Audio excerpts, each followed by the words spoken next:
Well, tonight was another night without Billy. Billy Staples calls in sick again, second time this week. I said last Thursday and Friday on this show, Billy Staples is going to be drinking again over the weekend. Monday, he doesn't show up. And now tonight, Thursday, he doesn't show up. And look like crap the days he was here. You think he's drinking again? I think he's drinking again. Is that it for him then? Is we letting him go or we leave it up to Cameron? I guess this will be Cameron's first big call. I'm sure that's going to... What do I do? Billy? Yes. Is this the fake sick? No, this is the just woke up call from Rory. So I'm drinking again, huh? We're having this age-old debate. Wait, hold on, Billy. When I just called you, you're like, hello? Like, everything was fine. Now you're doing the voice. He's putting on a fake voice for us? It was totally a normal voice. The cell phone's not going to make you sound tired. I'm sorry if I sounded perkier than whatever. What, do I have to bring a doctor's note? I would like to see one. Well, I didn't see a doctor. Yeah, of course not. Because they're called bartenders in your world. They are not. My bartender is not my doctor. What is wrong with you today? Now what's wrong? It's the same thing. I have a low-grade fever. I got chills. I got a severe headache. You know someone is faking when they give you that specific of information. It's someone trying to cover all their bases. A low-grade fever means do not believe the thermometer. The thermometer is a swizzle stick. Guys, I could have told you I had a javelin sticking out of my chest, and you probably wouldn't believe me. No, because I think it would be soaked in whiskey. See, so, So it doesn't matter. This is our fault. Yes, again, it's our fault, and this is all falling into my thing from last week, where Billy will say, you know what, no one believes I'm not drinking anyway, I might as well just drink. If I was drinking, would I be home? Yes, you can't drink at home. You're so drunk right now, it's insane. It doesn't make any sense. What? I wouldn't be home. I'd be out. No, you wouldn't, because you knew that eventually we would call you and check up on you. You think I thought it through that much? Yes, low-grade fever. I think you have thought through every little symptom. What? What? So, you won't be in tomorrow? You're going to the doctor? I'm going to wait and see how I feel. Yeah. When I get up tomorrow. I will say this, you sound great. Thank you, Ron. I appreciate that. What do you think you have? I'm afraid to say because I know it would be blown out of proportion. Go ahead and say it. All right. I got all the symptoms of SARS. Yeah, you know what you have? Sartinis. No, You have a sartini. I was around a lot of Chinese people on the weekend and in a Japanese restaurant twice. Oh, don't you even drag Too Cute into this. You know what? There is not one case of SARS in the United States. Why would you be first? Somebody has to be. So you are literally staying home because of SARS? No, I'm just telling you the symptoms I have. They say, I have a cough, I have the low-grade fever. You're reading the back of the NyQuil box. So. He's living in the back of the NyQuil box. No, I don't take NyQuil. It has alcohol. Now, Rory said when you called earlier this afternoon to say you weren't coming in, that you said your mom's sick too? Mm-hmm. What does she have? Yeah, she bourbon. Definitely got something from my... Her symptoms is there's a 45-year-old son living in our house. And the doctor says it has to be removed. Matter of fact, she just got home. She got home from work. Oh, she went to work. She doesn't have it as bad as I do. Yeah, but you know what? She handles food. No, not tonight. What was she doing tonight? I think beer. Oh, she's slinging beer. So that's not a food. Yeah, that's not something someone consumes. That's on the outside. Yeah, the beer she's serving is to her son in the basement. No. Need another tray, hun? One has nothing to do with the other. And she only had a sniffle. She doesn't have the full-blown symptoms like I do. The full-blown SARS. She just has... Yeah, and, it's just a little scary when you think about the symptoms. And the way I feel, and this thing ain't going away, and it's got like a 7 to 10 incubation day period. It's called a cold. It's a 7 and 7 incubation period. Right. This feels. I've had colds before. This feels much different. I can't. The chills, the shake, and the. Well, then you better not come in tomorrow with the dry cough. So I actually asked my mother to go pick me up some of those masks. Well, what you want to do is get us. What? Why would you put a mask on now if you already have it? No, so I can come to work. No, we don't want you in here tomorrow, Billy. No, not staggering around this drunk. Drunk and SARS are two different things. Yeah, I don't wear a mask when I'm drinking. Makes it hard. I don't do that. All right, hold on for 1 second, Fezzy. This going out to request for Billy Staples, a young man with SARS. It's called SARS.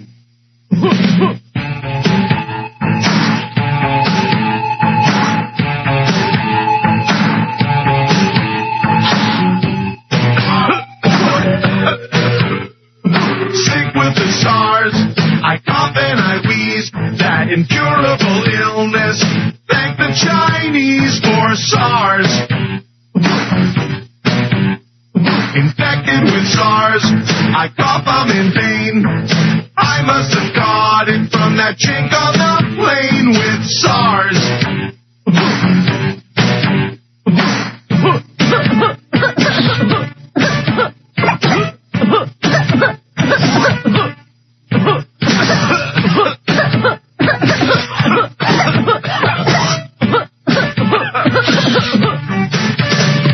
Sickened by SARS, and it really shows. My right lung exploded and blew out of my nose. It's SARS. Chinese gave me SARS. I am very sick, but I'm not like them with their really small height and SARS.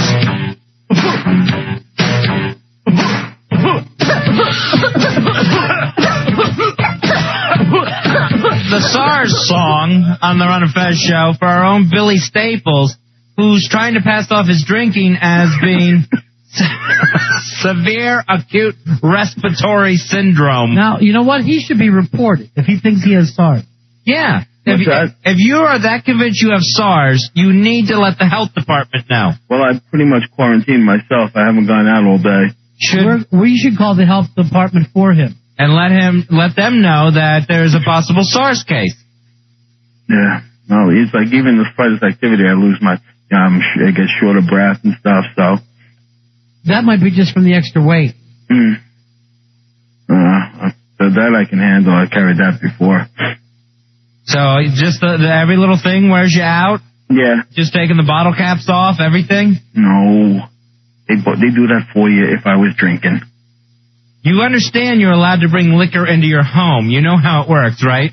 Oh. You don't have to go to a bar? No. A SARS bar? Yeah. No, but, I don't. All I've been doing is taking that stuff that was recalled that we used to take, because that's all I have in the house. That medicine we used to take. That cold medicine, the tablets? Yeah. And then they had the big recall saying don't take that, it could give you a stroke? Yeah. So you're taking that? Yeah, that's all I had in the house. Is it working? I don't know if it works with that disease. No, I meant, have you had your stroke yet? No, not yet. Oh, damn. Not yet. No, that hasn't happened, but I figured that's better than nothing. So you're at home, you think you have SARS, and you're taking outdated, recalled medicine. Yep. And you should get paid for this. Well, not plain medicine, plain aspirin and stuff ain't gonna work. And this it's like the best stuff. Plus my other medications have helped with the resting and stuff, so. And you don't even feel, you think you should quarantine yourself, but you don't even feel you should go to a doctor. Well, I thought it'd be gone by now. Maybe we'll get him a ventilator. I thought it was like Ronnie said. I thought it was just a cold. Oh, Ronnie, I'm sorry. Now you've been dragged into the diagnosis. I guess I misdiagnosed him. I didn't see this one coming. It's diagnosis murder. It just seemed like a normal everyday cold. It is one. That's why it seems like. but it just kept progressively getting worse. Yeah, have another hot buttered rum. It should help. I don't see how that would, affect the headache, and the coughing. And that would definitely affect my sobriety. How does the fake voice help it? What? It's gone into his ears, Ronnie. Oh, wait a minute, the obligatory cough. All right, Billy. Did you guys hold up okay? I'm glad you called to check up on me. I appreciate it. All right. That was really nice of you. Don't come in tomorrow unless you really feel well, okay? Promise. 100%. Okay. Yeah. And thank you for the goodwill call. All right. Bye. Wise ass. What an effing wise ass. That's when he's drinking. He gets wise ass when he drinks. Because he gets into that I don't give an S attitude. It will not be up to us if your little legs are cut out from underneath you.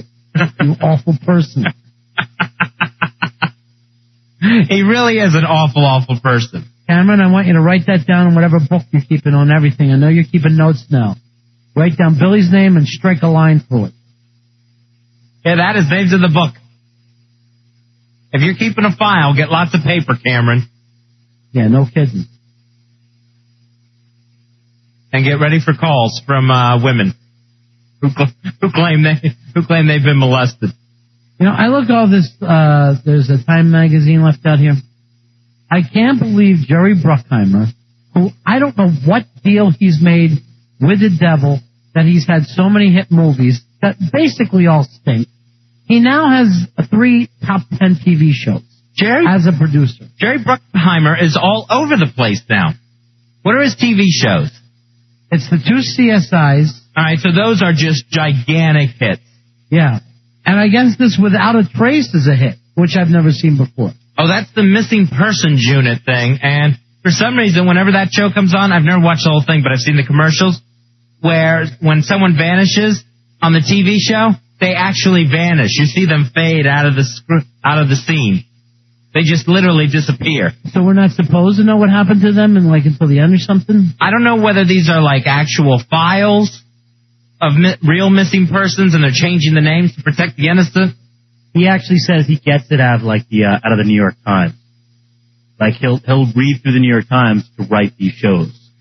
So he'll even use like an unsolved case. Right. Here's the thing. I read the New York Times. Why can't I have a hit show? You deserve. And his other thing is The Amazing Race.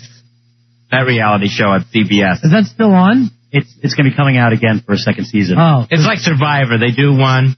Yeah. Have you watched Amazing Race yet? I've never watched the whole Amazing Race. I can't stand it. All I see is people running towards airplanes. They're constantly running to airplanes. The only thing I ever saw with The Amazing Race is anytime, I guess you play it in teams, and anytime a team got voted off, they would be on Rosie the next day. So that's when I would see them. 2 of them. Remember the bald-headed guys that showed up at NEW when we worked there and they wanted a show? Oh, yeah. And they came in, they were in Jeremy's office, and they're like, yeah, we're the bald-headed guys from Amazing Race. So Jeremy's like, great. And they go, we'd like to be in radio. What would your show be about? A lot of our travels around the world, a lot of the stuff we saw. And Jeremy's like, okay, that's it for the first week. Then what? Different reality shows. Now they all want to talk about reality shows. But it's amazing how these people from these reality shows are like famous for a week. Yeah, Richard Hatch, of course, he was like the first big one from the first Survivor. So he had a little bit more staying time. Yeah, not anymore. You'd think that they would still be calling on him about Survivor. Why aren't they? No, what they do is they'll use someone from like the previous Survivor. Right. Like the National Enquirer, they always do a Survivor article, and they got the guy who won the very last one. Right. And he gets to do the comment. So they keep them in a revolving door. But why not Richard Hatch? You think out of all the people from Survivor, he's still the most famous. He's the name everyone remembers. Yeah. I mean, if you had to try to remember the actual names of the survivors. No, I couldn't. The people who had won. Some of them I can remember first names, but very few do I remember the last name. But Richard Hatch, and then there was Tina, and I don't even know what her last name was. I think it was Wesson. Then the only other name I remember is Joe Millionaire. And I don't even know if that was his real name. I don't think it was. I don't think it was. Even Joe? His real name? No, his real name is Evan Marriott. Really? Yeah, he's one of the Marriott sisters. Were they calling him Joe on the show? You know what? I don't remember. I think they did call him Joe. Joe, let me tell you something. And I wonder how that Mr. Personality's doing. Too weird. With Monica Lewinsky, the non-host. The host who doesn't open her mouth during the entire show. I only watched the first one of that, and I never saw it again. They said with her, any heat that she had was gone after the first show. No one cared anymore. Yeah, there was huge drop-off to the second week. That's right. And then I'm watching the commercial for Mr. Personality this week, and the other mess guys are mad at one of them because they think he's using hypnotism. I saw that commercial. On the girl. Like, why waste our time? You know, if Preston could not be good enough to hypnotize a girl while they were dancing to pick him. You remember the Henry Winkler wrestler movie? Yeah. Where he played the German doctor? Now remember, don't use any of your powers. What? What powers? That's exactly the way it went. And then he would hypnotize his opponent and they would just collapse in the ring. And the old lady fans screaming, he's using his powers! Hypnotism. Yeah. You know, part of the word reality is real. Yeah, we gave up on that a long time. I mean, what reality are guys wearing masks going to be able to go out with people? That's no kind of reality. I was actually disappointed when the first Survivor came on because I thought it was going to be, all right, we're going to put these people, 16 people, out in the wilderness, and they stay as long as they survive. We thought they were going to be killing dogs and eating them. Right. And then all of a sudden you're watching, okay, I'm going to watch the Survivor show, but they're putting together giant puzzles for a cheeseburger? That's real. Again, where's the reality? Just some amount of reality. I thought that show was going to be 16 people on an island, and you quit when you can't take it anymore. I didn't know we were going to go to tribal council every week. Yeah, I don't get that either. When the show first came out, I thought it was going to be who has actual survivor skills. And what kills you is people still show up thinking, well, I'll do well out here. I'm able to cut down trees and build shelters. And I'm like, you're going to be, as soon as you get done building the hut, you're out. Yeah, they take you for what you got, and then they say you're too much of a threat. There's half a girl on there this year. What's this guy's name that Rob? Rob. I can't stand this little femme Rob. Tonight was Survivor, right? Yeah. I'm going to go home and watch the TiVo. Don't anybody call and tell me anything. And then Sunday night it ends it up. It's over already? Yes. Oh, that's right. They're down to 5. Yeah. Tonight. Yeah, well, no. After Going tonight, into tonight, they had 5. Yeah, they'll be down to 4. Final 4, and that's how they do the last show. All right. Now, if you remember, the first time that we had Final 4, it was on Time Magazine. The 4 pictures. And literally, America stood still waiting to find out who the survivor would be. And now it's literally like, oh, really? So Sunday they pick a winner, and then Tuesday we start the new season? That's about how it works. Yeah, it doesn't take long before they're back into another one. Who are you picking out of the 5 that are left? I think that are left, Butch first, as far as being a likable guy that hasn't made any enemies. After him, Matthew. He's crazy as a loon, but again, he works hard. Right. And hasn't been mean or distrustful to anybody. Other than that, I don't want to see any of the other 3 win. The 2 girls are just hideous. They were so mean to the deaf girl. Yeah. And then started kissing her ass at the end. The deaf girl was stupid, though. The deaf girl, this is really She's a lot of stupid players this year. 3 weeks in a row, the people had no idea it was coming at them. And literally, the host would say, do you feel safe tonight? And they would go, yeah. Mm-hmm. And they were gone, and the host knew it was going in. It was this. Every week, it was the people that were actually saying into the camera, I've got this locked up. There's no way I can lose now. When you were stepsisters. All right, anyway, Jerry Bruckheimer, we'll talk about that. Oh, yeah. That's it for the Rod and Fez show tonight. Thanks for being with us. We'll be back tomorrow at 7 o'clock, right after Don and Mike on 106.7 WJFK.